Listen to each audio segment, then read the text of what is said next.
Welcome, gentlemen, to today's lecture on the early Middle Ages. Our focus will be on describing Western Europe's collapse after Rome, the Germanic tribes carving Europe into small kingdoms, and explaining how Charlemagne is going to briefly unite much of the Western Europe Empire, or what used to be at least, after his death. Western Europe is going to be characterized by decline in both political, social, and economic areas, and thus people call this time period the Dark Ages, lasting from roughly 500 to 1500 AD, also known as the medieval civilization, because medieval is the Latin word for middle. It's actually more appropriate that we should just call it the Middle Ages. So what were the Middle Ages and what were they dominated by?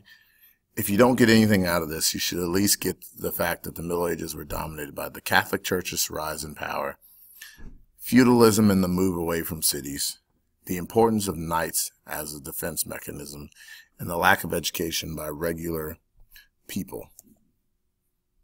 All this was brought about by the fall of the Roman Empire and different tribes leading to divisions. You see here, this map gives you a good characteristics of all the various people groups, all the various Germanic people groups, and neighboring invaders who crossed borders, looking for safety within the empire, and they're going to settle in various parts of Europe. I'm going to highlight one group in particular, the Franks, of which we will discuss. So our map here shows the rise of the Frankish territory, and pay particular attention to the northern part of the Frankish Empire that was first conquered by Clovis in 481. And this is the part with the orange border that you see here on this particular map. At the same time that the Frankish Empire was predominant in Europe, so was the rise of the Muslim Empire that took place primarily in northern Africa, in the present-day countries of Morocco and Libya and parts of Egypt and Tunisia. You're going to also see the Frankish kingdom come into contact with the Islamic kingdom, and they're really going to have these border wars for much parts of Europe. And here on this particular map shows you the spread of Islam. And if you notice, the spread of Islam is not really prevalent in Western to Central Europe. The only part of Europe that it really infiltrates is Spain, or the Iberian Peninsula, at that particular time. This leads us to the Battle of Tours in 732. And under the leadership of Frankish King Charles Martel, the Frankish warriors are going to defeat the Muslim army as they cross into France. And not only that, as Charles Martel had converted to Christianity, the Christians triumphed.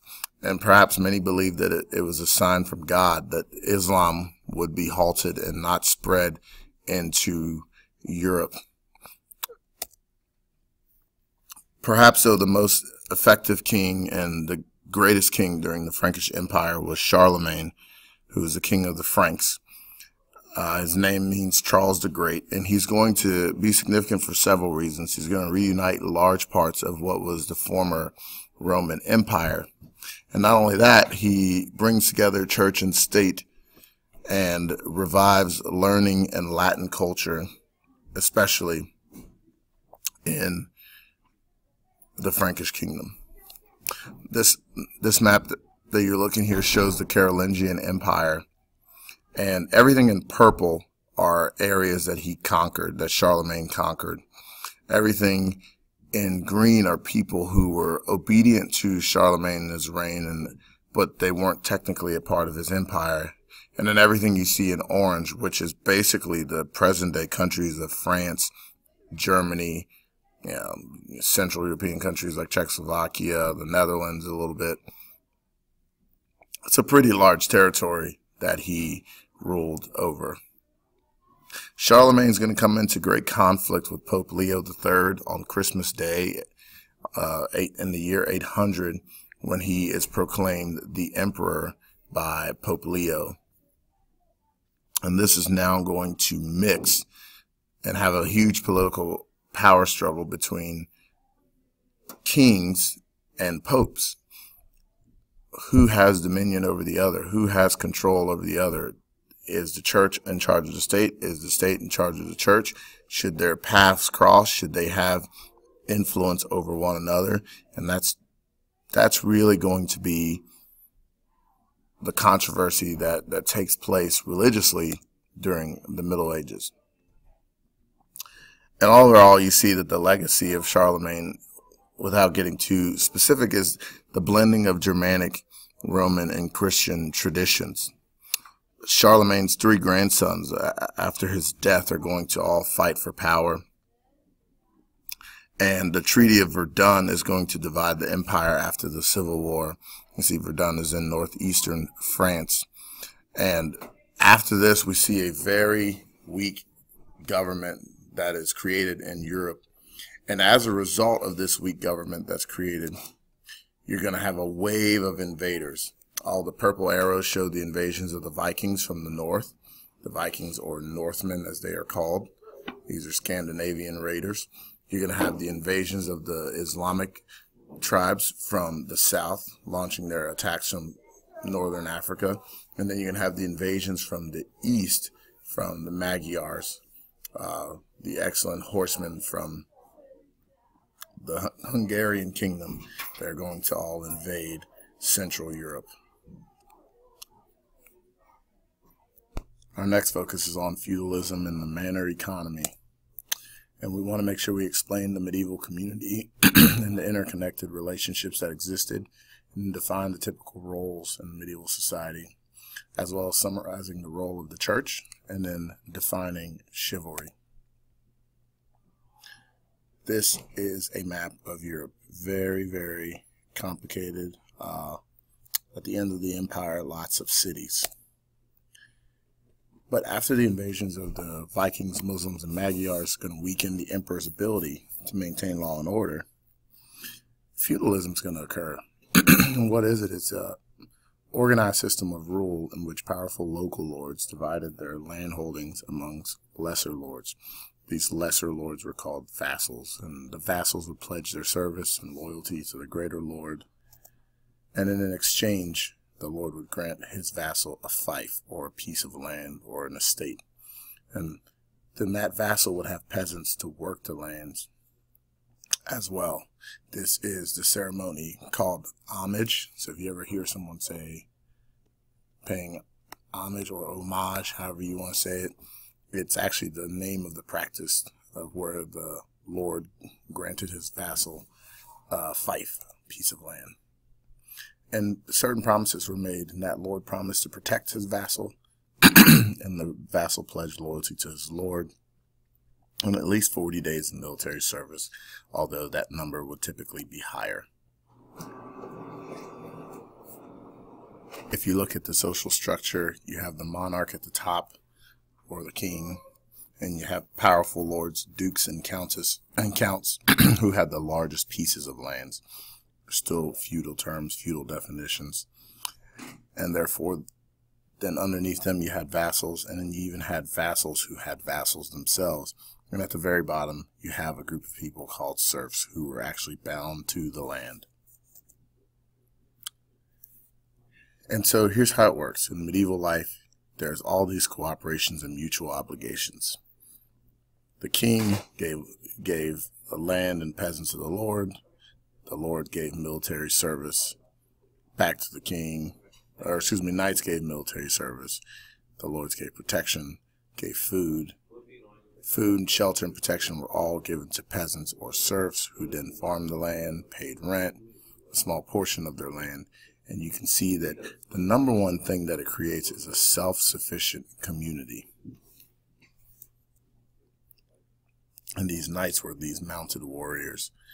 And a boy who was slated to be a knight early had to go through some difficult training and go through these things called tournaments, where knights got to practice and compete against one another as a form of proving his worth. Knights were expected to live by a code of conduct called chivalry, where they had to be brave and noble and honest and true to their word and protect women and rescue women and be kind to the poor. All these things that came to make up the chivalric code. And you can look here at all the various things. You can pause this on your own time, but these are kind of the expectations within the code of chivalry. The manor system had the lord's estate, and the peasants are sometimes referred to as serfs. They worked the land and manor, they paid taxes, they were bound to the land, and they were guaranteed food, housing, and land. As you look and see, you can see a typical feudal manor with the fields farmed in inefficient rows. You practicing, you rehearsing, or you recording? I'll also make sure to point out that farming in medieval land was inefficient because of the fields were farmed in these various strips. And there are various parts here. You have the Lord's Manor House, the mill, the meadow. Everything you see in pinkish are like peasant strips. There's multiple fields. Pay attention to the field that lay fallow, meaning nothing was planted on it. The medieval church dominated the Middle Ages. It was the social center, the village church, that is, the largest public building. It took great pride in their church buildings. And one of the ways that kept it functioning was that Christians were required to pay this thing called the tithe, or 10% of their income. And you have the importance of parish priests, because we don't have access every day to the Pope. But what we do have is a parish priest who gives us contact with the church. That person would celebrate Mass and administer the sacraments. We'll skip over this quiz and do more medieval church. And you're going to see that salvation is a major aspect of daily life in the medieval world. The collection of tithing and further taxes on church lands are going to lead to the rise of cathedrals. So we see that the Catholic Church is very, very powerful during the Middle Ages, as you can see by this monstrance that's on display with all the jewelry and gold and fine symbols.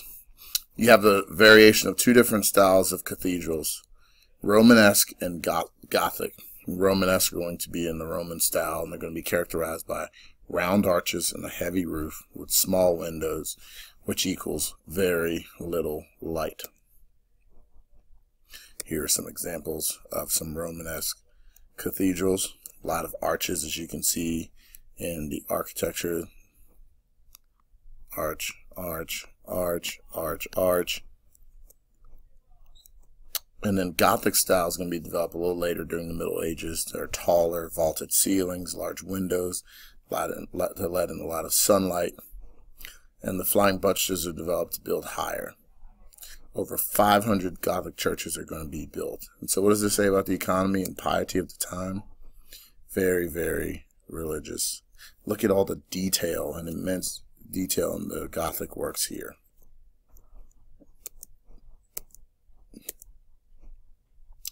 Perhaps the most significant role is going to be the role of monks. And monasteries and convents produce monks and nuns who devote their lives to God and service to others through healthcare and education, missionaries, and academics. They also copy these things called illuminated manuscripts. And thus they preserve literature.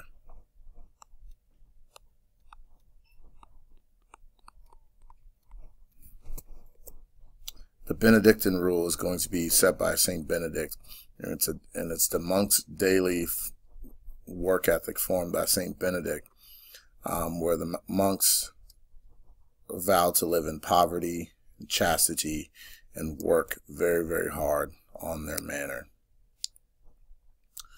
The church is going to have the papal leader have supreme authority over all secular rulers, and the Pope is even going to own territory. See here the papal states in Italy. The last thing I'll say about the power of the church is that the significance and importance of canon law, which will be based on religious teachings and govern many aspects of life, and anyone who disobeys could be excommunicated or interdicted, which meant no sacraments could be happening in your town.